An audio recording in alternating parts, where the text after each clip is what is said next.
ನಮಸ್ಕಾರ. ಜೀನಿ ನ್ಯೂಸ್ ವೀಕ್ಷಕರಿಗೆ ಸ್ವಾಗತ. ಎಲ್ಲ ವೀಕ್ಷಕರಿಗೆ ನಮಸ್ಕಾರ. ನಾನು ಸಂಧ್ಯಾ. ರಾಜ್ಯ ಸರ್ಕಾರಿ ನೌಕರರಿಗೆ ಸಿಗೋದಿಲ್ಲ ಗ್ಯಾರಂಟಿ. ಎಲ್ಲ ವೀಕ್ಷಕರಿಗೆ ನಮಸ್ಕಾರ. ವಿಕೆ ಡಿಜಿಟಲ್ ನ್ಯೂಸ್ಗೆ ಸ್ವಾಗತ. ನಾನು ಸಂಧ್ಯಾ. ಇದೀಗ ಗ್ಯಾರಂಟಿ ಇಕ್ಕಟ್ಟಿನಲ್ಲಿ ಸಿಲುಕಿರುವ ಸರ್ಕಾರ. ಗ್ಯಾರಂಟಿ ಯೋಜನೆಗಳ ಪರಿಷ್ಕರಣೆ ನಡೆಯುತ್ತಿದ್ದು, ಇದೇ ಹೊತ್ತಲ್ಲಿ ಸರ್ಕಾರಿ ನೌಕರರನ್ನು ಗ್ಯಾರಂಟಿ ಯೋಜನೆಗಳಿಂದ ಹೊರಗಿಡಲು ಚಿಂತನೆ ನಡೆಸಿದೆ ಎನ್ನಲಾಗುತ್ತಿದೆ. ಗ್ಯಾರಂಟಿ ಪ್ರಾಧಿಕಾರ ಈ ಬಗ್ಗೆ ಚಿಂತನೆ ನಡೆಸಿದ್ದು, ಸರ್ಕಾರಿ ನೌಕರರ ಕುಟುಂಬಗಳನ್ನು ಗ್ಯಾರಂಟಿ ಯೋಜನೆಗಳಿಂದ ಕಡಿತಗೊಳಿಸುವ ಬಗ್ಗೆ ಚರ್ಚಿಸುತ್ತಿದೆ. ಸದ್ಯ ಪ್ರಾಧಿಕಾರವು ಸರ್ಕಾರಿ ನೌಕರರಿಗೆ ಸ್ವಯಂ ಪ್ರೇರಿತವಾಗಿ ಗ್ಯಾರಂಟಿ ಸೌಲಭ್ಯ ಬಿಟ್ಟುಕೊಡಿ ಎಂದು ಸಲಹೆ ನೀಡಿದೆ. ಗ್ಯಾರಂಟಿ ಪ್ರಾಧಿಕಾರದ ಅಧ್ಯಕ್ಷ ಎಚ್.ಎಂ. ರೇವಣ್ಣ ಅವರು ಈ ಕುರಿತು ಮಾಧ್ಯಮದವರ ಜೊತೆ ಮಾತನಾಡುತ್ತಾ, ಜಿಎಸ್ಟಿ ಬರುವವರಿಗೆ ಹಾಗೂ ಐಟಿ ಅವರಿಗೆ ಕೊಡಬಾರದು ಎಂಬ ಉಲ್ಲೇಖವಿದೆ. ಈ ಕುರಿತು ಸರ್ಕಾರಿ ನೌಕರರ ಜೊತೆ ಚರ್ಚೆ ನಡೆಸುತ್ತೇವೆ.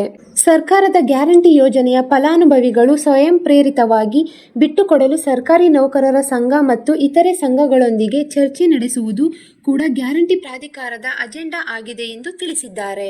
ಸರ್ಕಾರಿ ನೌಕರರ ಸಂಘದ ಅಧ್ಯಕ್ಷ ಷಡಕ್ಷರಿ ಅವರು ಈಗಾಗಲೇ ಈ ಕುರಿತು ಪ್ರತಿಕ್ರಿಯೆ ನೀಡಿದ್ದು, ಗ್ಯಾರಂಟಿ ಪ್ರಾಧಿಕಾರ ನಮ್ಮ ಬಳಿ ಚರ್ಚೆ ಮಾಡಿದ್ರೆ ನಮ್ಮ ಅಭಿಪ್ರಾಯ ತಿಳಿಸುತ್ತೇವೆ ಎಂದಿದ್ದು, ಗ್ಯಾರಂಟಿ ಕೊಡಿ ಅಂತ ನಾವು ಕೇಳಿರಲಿಲ್ಲ, ಅವರೇ ಕೊಟ್ಟಿದ್ದಾರೆ ಎಂದು ಅವರು ತಿಳಿಸಿದ್ದಾರೆ.